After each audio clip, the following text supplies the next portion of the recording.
ألف باء تاء ثاء ألف باء تاء ثاء.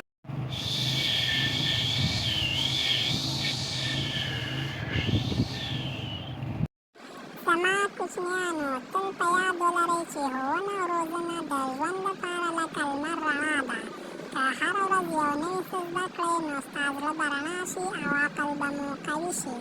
مه هېروئ چې د ښه اخلاقو رښتیا ویلو او له خلکو سره د مینې چلند تر ټولو لویه زده کړه ده.